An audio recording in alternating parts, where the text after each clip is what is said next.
All right, we'll start off with Hal. Hi, question for Chris. How confident are you that Tua is your long-term franchise quarterback, and can you rule out taking a quarterback in the first round this year?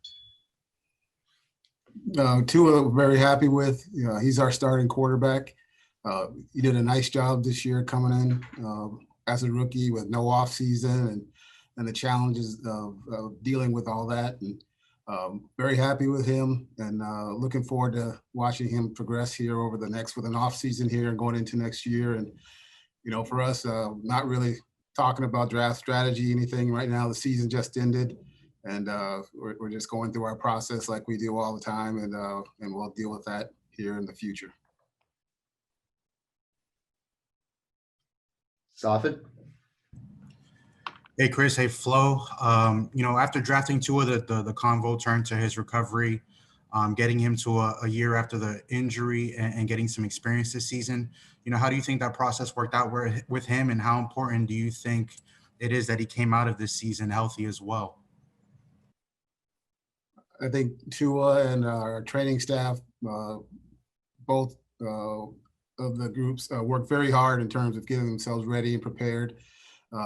As you talked about the challenges of last off season, and so I thought Tua did a great job of getting himself working through the whole process, and then Kyle, the training staff, Dave Paloka, and even Brian, and dealing with the laying out a plan for bringing them along, and when he was ready to go, and and he did a nice job of working himself throughout the season.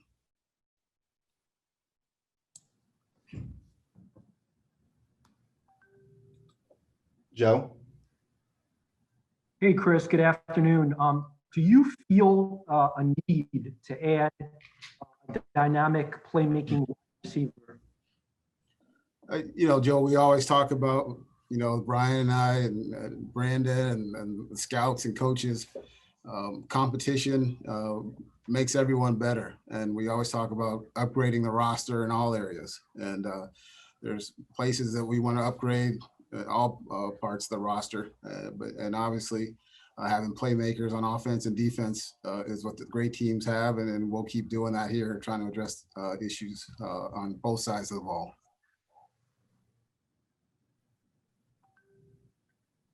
Adam. Chris, piggybacking on that question, if your desire is to add competition and upgrade at all positions, is quarterback part of that calculus?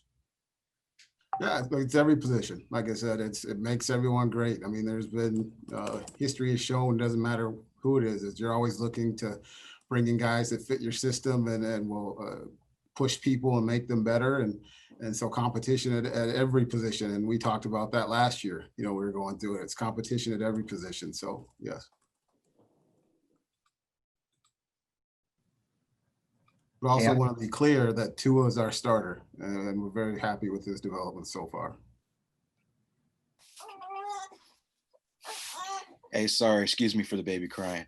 I guess this is for Flo and maybe for Grier as well. Do you guys plan on having all of your assistants returning in 2021 in your quarterback coordinator positions?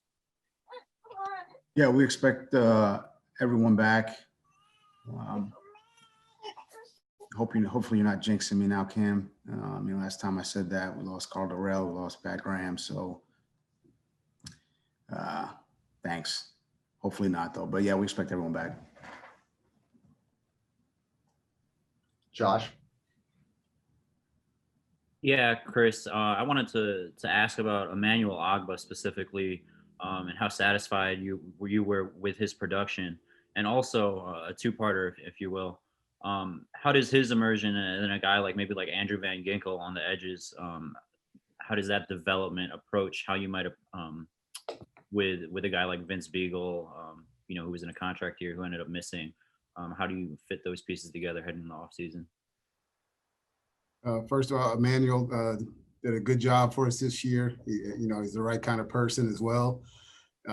He came in right away, worked hard. And I think Brian and the coaching staff did a great job of, once he got to be around him, not having the off season with him, to figure out what he does well and the strengths in the scheme, and And then he just kind of took off from there once everyone got a feel for what he did best. So very happy and pleased with him. You know, in terms of like Van Ginkel and guys, again, I would say Brian and the coaching staff deserve a tremendous amount of credit for what we did this year in terms of the roster and having so many new players and young players, you know, with only one player over 30 on the roster, and their development plan and for how they brought along a lot of these young players, I don't think gets enough credit. And so, you know, and in terms of with Vince Spiegel and stuff, again, the season just ended. We're going through our process, our own self-scout evaluation of the team and stuff. And then,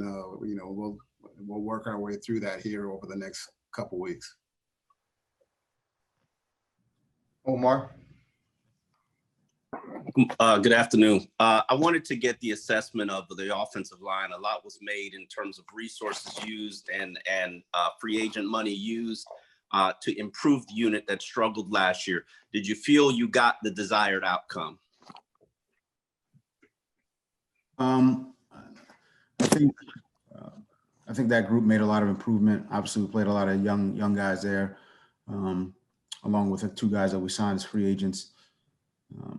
I thought we made some improvement, but these next, let's call it 4, 5 weeks, 6 weeks for, you know, us as a staff, to include Chris.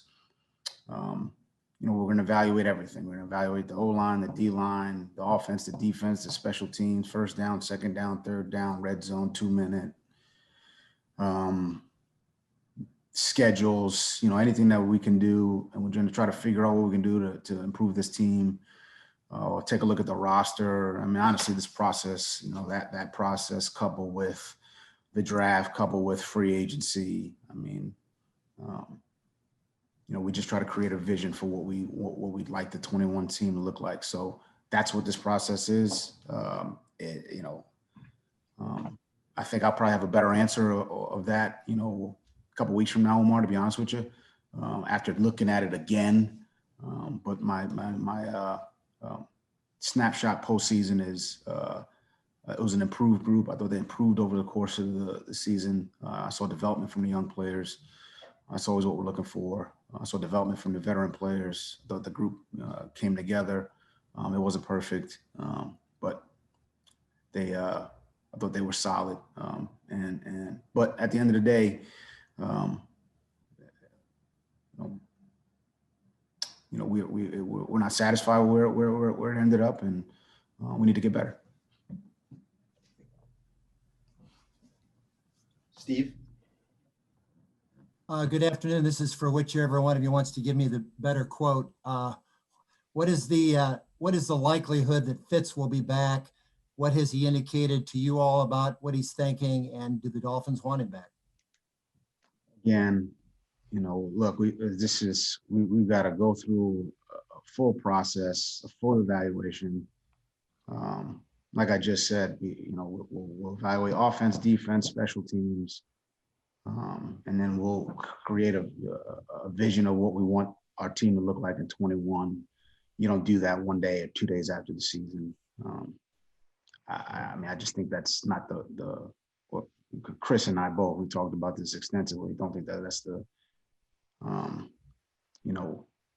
best way to make decisions, and we're not going to rush anything. We're going to take our time with it. Obviously, Fitz, along with all the free agents, are going to be part of the conversation because we know them. But those decisions, or even we're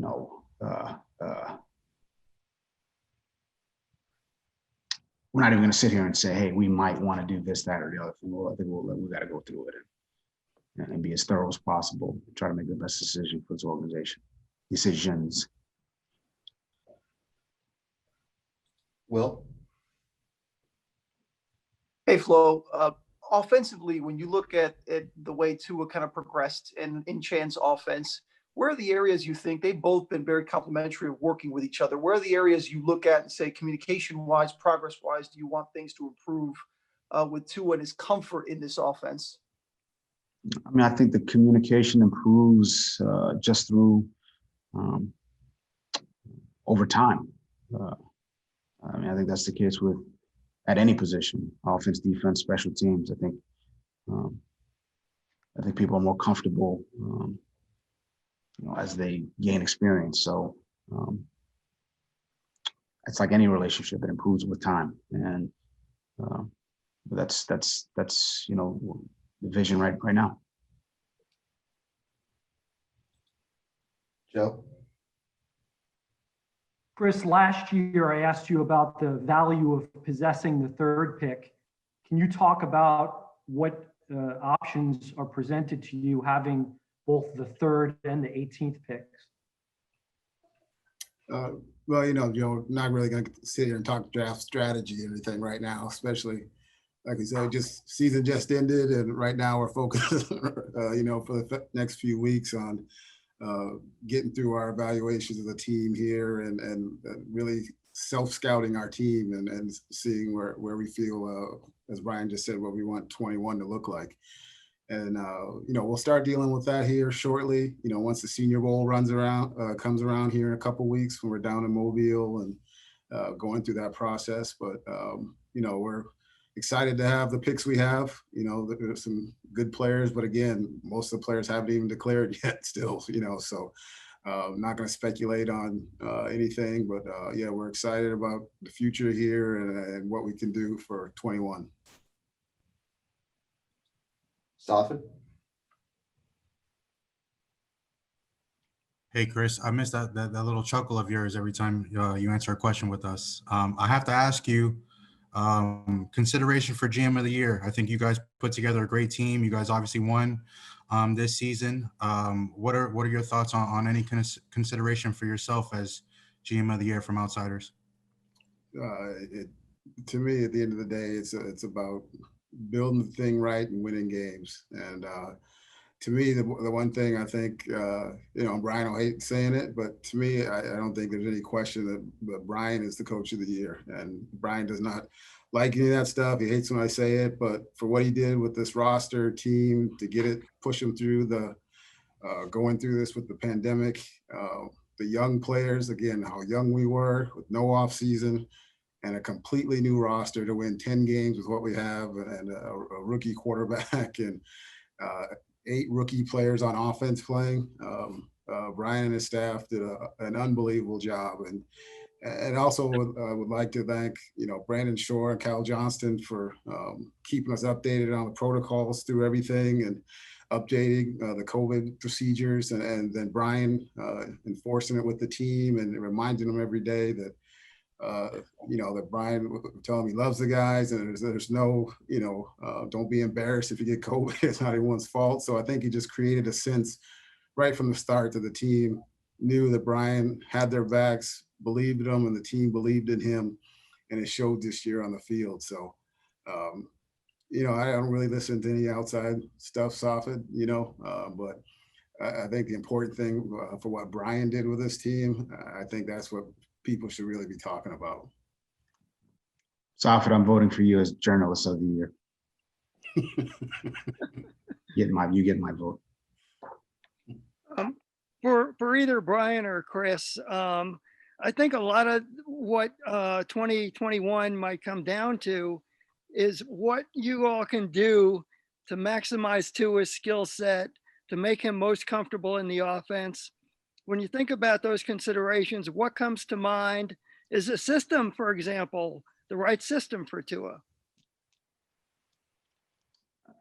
I think you're way down the road right now, Hal, and I think we're just kind of going to take this one day at a time and again go through our evaluation. Everything's going to get evaluated.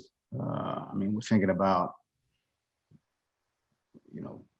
basically the end of 21 right now, the end of the 21 season. That's essentially what that question was. And I think right now we're going to focus on evaluating the team, evaluating the roster, creating a vision for what we want 21 to look like. And that's a one day at a time process. And that's kind of the early part of the off season. So I understand the question, I do. But that's I think, you know, the answers to that'll come, you know, as we go through these evaluations, and we'll probably have better answers then. And that'll obviously be included in our vision for the team. All right, time for one more. We'll go to Armando. So this is for both of you. Thank you for a winning season. I think everybody's appreciative of that. What's the next step? What is the goal for the Miami Dolphins as far as accomplishment for this year? I mean, the goal is to get better every day and try to develop the people, the players, the coaches, the people within the organization, develop ourselves, and, you know, let the results take care of themselves. And that's what we talk to the players about. You know, just do a good job with our process, with our preparation. And, you know, that was the message to them about the offseason. Your process, your preparation throughout the offseason. And we'll do the same thing as far as our process and our preparation, as far as, you know, our vision for what we want the team to look like. And we'll take it one day at a time, and we'll try to get better every day, and we won't leave any stone unturned, and we'll do everything possible to, you know, bring results to the fan base, to the people in our organization. And that's important to us. And it's something we talk about on a daily basis. So, Chris, if you want to add anything else. Yeah. No, it's Ryan said it all. We've said it before, Armando. It's process and just getting better every day, and never set a timetable for anything. It was just about getting better each day. And that's all it is.